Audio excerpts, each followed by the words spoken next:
Poutine en moins pour Angela Merkel. Les membres du Parti social-démocrate allemand ont approuvé une alliance avec la chancelière allemande. Cette dernière peut désormais former son gouvernement plus de 5 mois après les législatives dont elle est ressortie affaiblie. Selon les observateurs, ce 4e et dernier mandat de chancelière s'annonce nettement plus délicat que les précédents. C'est après des semaines de tergiversation que les militants du SPD ont donc approuvé la reconduction de la grande coalition sortante par 66,2% des suffrages lors d'un référendum interne auquel quelques 78,4% des 463 000 militants du SPD ont participé. J'ai informé le président et la chancelière de ce résultat. Je suis très content de l'arrivée de plus de 50 000 nouveaux membres du SPD depuis le début de l'année dernière. C'est une bonne chose pour avoir une participation active sur des débats aussi importants et pour ce genre de vote. Nous y voyons maintenant clair. Le SPD fera son entrée dans le prochain gouvernement fédéral. Cela n'a pas été une décision facile pour le Parti social-démocrate. Le résultat du contrat de coalition a été discuté de manière ouverte et transparente ces dernières semaines. Le feu vert de la base du SPD met fin à 5 mois d'imbroglio post-électoral inédit dans le pays. Angela Merkel devrait être formellement élue chancelière par les députés mi-mars et entamera alors son 4e mandat. La chancelière a salué dimanche le feu vert de la base du Parti social-démocrate qui lui permet de former un nouveau gouvernement pour le bien de l'Allemagne. Pour la première fois depuis ces attaques, Pékin a agité ouvertement dimanche de possibles représailles. En effet, le président américain a provoqué un tollé international en annonçant une forte taxation des importations américaines d'acier et d'aluminium. Aussi a-t-il menacé de taxes réciproques les partenaires commerciaux des États-Unis qui réagiraient avec des mesures comparables. Il est crucial pour chacun de percevoir clairement et objectivement les intentions stratégiques de l'autre partie et de maintenir les relations entre la Chine et les États-Unis sur la bonne voie. Des décisions fondées sur des erreurs de jugement ou des hypothèses erronées peuvent avoir des conséquences qu'aucun des deux pays ne désire. Les relations entre la Chine et les États-Unis portent essentiellement sur des intérêts communs et sur une coopération gagnant-gagnant. Vu l'importance du commerce entre les deux pays, l'an dernier, il a dépassé les 580 milliards de dollars. Il est naturel qu'une friction existe. La Chine ne veut pas d'une guerre commerciale avec les États-Unis, mais s'ils prennent des mesures nuisant aux intérêts chinois, nous ne resterons absolument pas les bras croisés. La Chine est de loin le principal producteur mondial d'acier et d'aluminium, mais elle ne fournit qu'une infime partie des importations américaines dans ces secteurs. Elle ne serait donc que marginalement affectée par ces nouvelles taxes.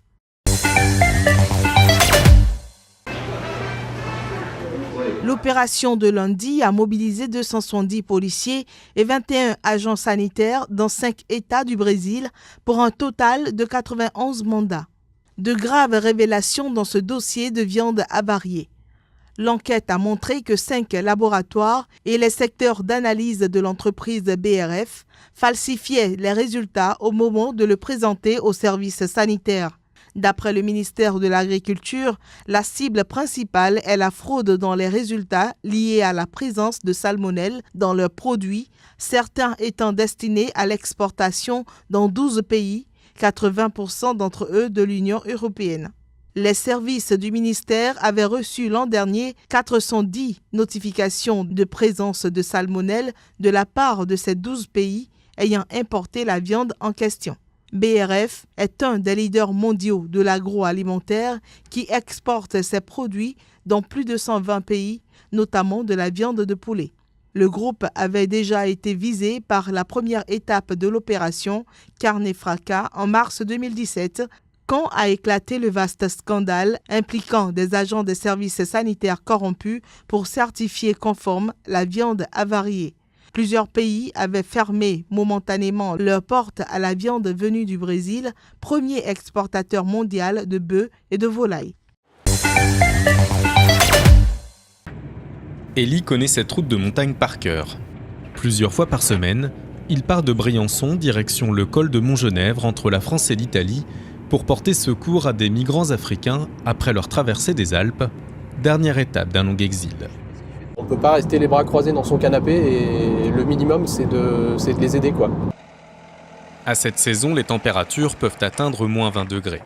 Avec d'autres bénévoles, l'étudiant de 19 ans part à la rencontre de ces femmes et de ces hommes pour les emmener à Briançon et leur proposer un hébergement et un repas chaud. On va continuer sur la piste et puis on va peut-être les retrouver, parce que là on est au début, on est juste au-dessus du lac là.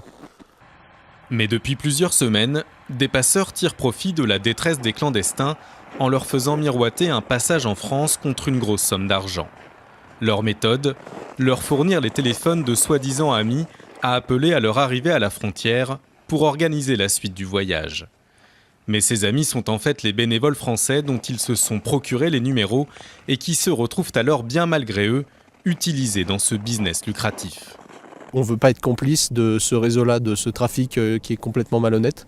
Donc depuis quelques jours là, on ne répond plus au téléphone. Voilà. Et donc malheureusement, ça met en difficulté un peu plus les migrants puisqu'ils doivent se débrouiller encore plus par eux-mêmes. Soudain surgit un petit groupe de migrants arrivés par la montagne. Vous faites gaffe, ça glisse là. Abandonnés par leurs passeurs côté italien, ils ont traversé la frontière à pied.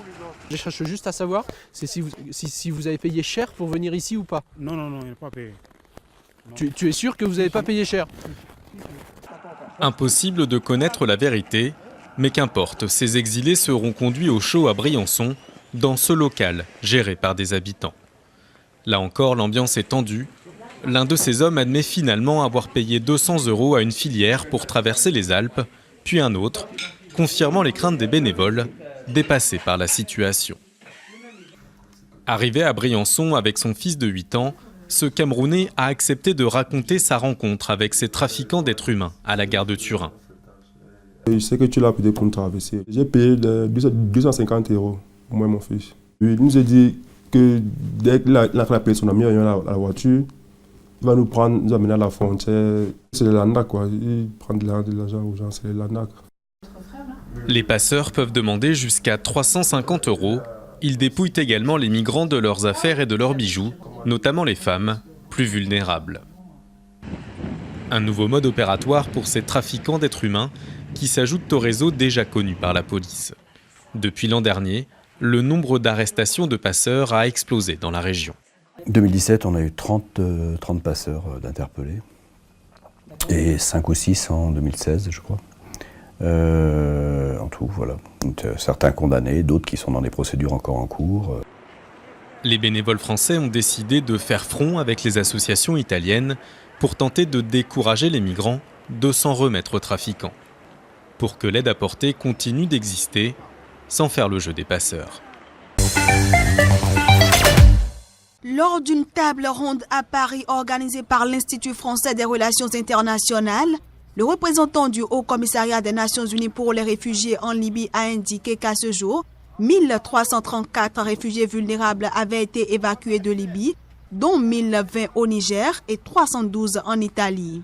Précisant qu'ils arriveront sans doute à 8000 au total, le chef de mission ajoute que ce total de migrants évacués n'est qu'une fraction des 48 000 réfugiés enregistrés en Libye, mais le Haut Commissariat des Nations Unies pour les réfugiés espère évacuer entre 5 000 et 10 000 réfugiés cette année.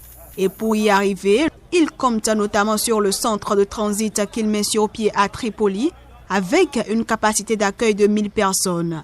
Une partie du dit centre sera prête d'ici 2 mois avec une capacité de 160 personnes. Ce centre permettra d'accélérer les évacuations et procéder à au moins 6 évacuations par mois avec un avion de 135 places, soit 810 personnes par mois. Par ailleurs, Roberto Mignone précise que leur institution négocie en ce moment avec des pays comme le Maroc, le Burkina Faso et le Tchad en vue de créer de nouveaux centres.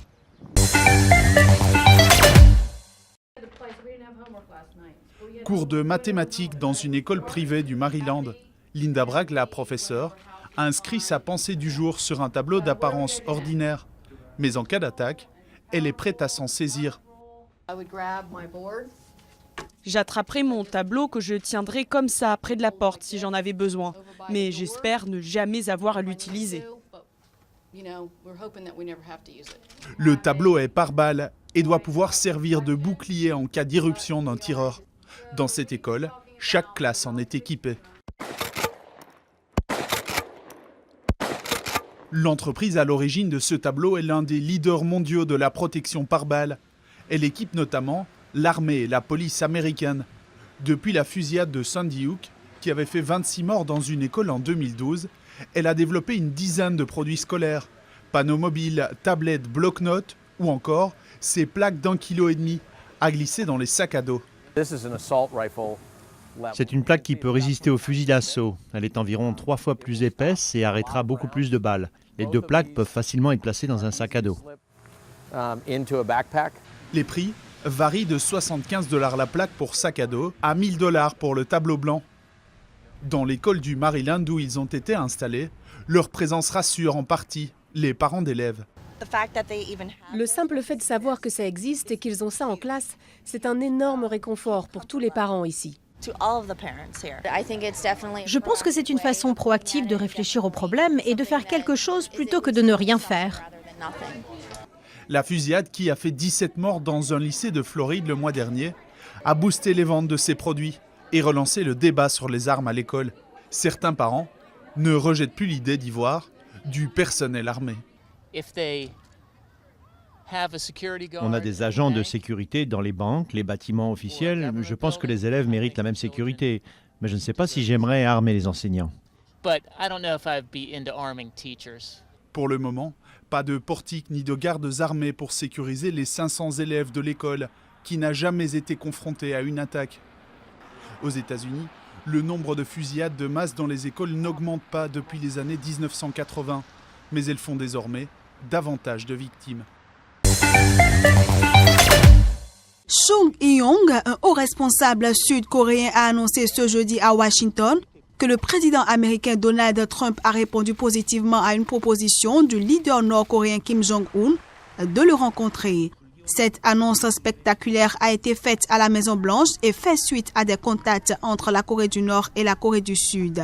Et l'entrevue entre les deux hommes pourrait avoir lieu d'ici mai. In our meeting, North Korean leader Kim Jong-un said he is committed. Au cours de notre rencontre, le leader nord-coréen Kim Jong-un a dit qu'il est engagé à la dénucléarisation. Kim a promis que la Corée du Nord s'abstiendrait de tout autre test de missiles ou nucléaire. Il comprend que l'exercice militaire conjoint de routine entre la République de Corée et les États-Unis doit continuer et il a fait part de son désir de rencontrer le président Trump le plus vite possible. Le président Trump a apprécié le compte-rendu et a dit qu'il rencontrerait Kim Jong-un d'ici mai pour parvenir à la dénucléarisation permanente.